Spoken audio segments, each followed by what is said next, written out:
Salam kenal, nama saya Airin, asal kota Depok. Saya ingin membagikan kisah misteri di kantor lama saya. Jadi ceritanya saya menjadi karyawan baru di sebuah kantor daerah Depok Timur dengan posisi admin. Di minggu pertama saya masuk, semua tampak berjalan dengan normal. Sampai jalan di minggu kedua. Sore itu saya lembur karena ada pekerjaan yang harus diselesaikan hari itu juga. Ketika saya sedang fokus mengetik laporan saya di laptop, ekor mata kiri saya menangkap sesosok pria memakai kemeja putih lengan pendek, sedang memunggungi saya menghadap ke arah pantry. Awalnya saya pikir itu teman kantor ataupun OB yang masih bebersih ruangan. Namun setelah saya menengok untuk memastikan, bayangan tersebut sudah tidak ada.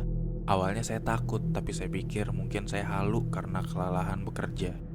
Jam tepat menunjukkan pukul 9 malam. Pekerjaan saya akhirnya pun selesai. Saya pun beberes untuk pulang. Namun pas saya sampai parkiran, bayangan itu kembali hadir. Ia sedang duduk tepat di motor saya. Saya sedikit takut karena sosok tersebut benar-benar jelas. Akhirnya saya mutusin buat putar balik ke pos security untuk minta ditemani ke parkiran. Untungnya ada Pak Indro, dia lagi nonton TV. Ya, Pak Indro ini adalah security di kantor kami. "Pak, minta tolong temenin ke parkiran dong, biar nggak iseng aja. Hehe." Lalu Pak Indro pun menjawab, "Ayo Mbak, mari." Akhirnya pun Pak Indro mengantarkan saya ke parkiran. Dalam perjalanan, Pak Indro pun mendugur saya. "Tumben Mbak pulangnya malam banget."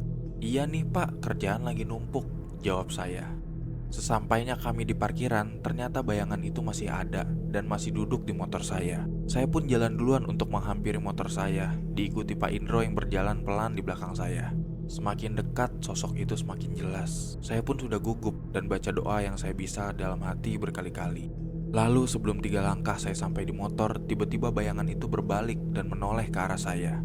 Dan ternyata sosok itu adalah Pak Indro yang lagi duduk di motor sambil merokok dan main handphone. Saya pun refleks nengok ke belakang, dan benar, sosok tadi yang menemani saya sudah tidak ada. Dengan nada tinggi saya bertanya, "Astaga Pak Indro, bikin kaget aja.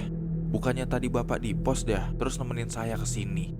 Mbak Airin, maaf Mbak, saya dari tadi di sini kok Mbak. Soalnya kalau di pos jaringan saya susah," jawab Pak Indro sambil mematikan rokoknya.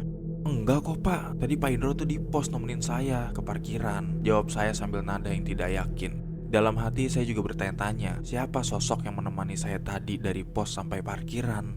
Lalu tiba-tiba Pak Indro pun ngomong, "Hehehe, udah kenalan ya Mbak? Dia emang suka usil, apalagi sama orang baru. Makanya anak kantor lebih milih buat lembur di rumah ketimbang lembur di kantor." Keesokan harinya saya jatuh sakit. 4 hari saya tidak masuk kerja. Dan mulai saat itu ketika jam pulang kantor, saya tidak berani lama-lama untuk di kantor. Buat teman-teman yang punya pengalaman horor ataupun punya cerita mistis, bisa kirim ke DM gue ya. Nanti ceritanya bakal gue bacain di konten selanjutnya. Terima kasih.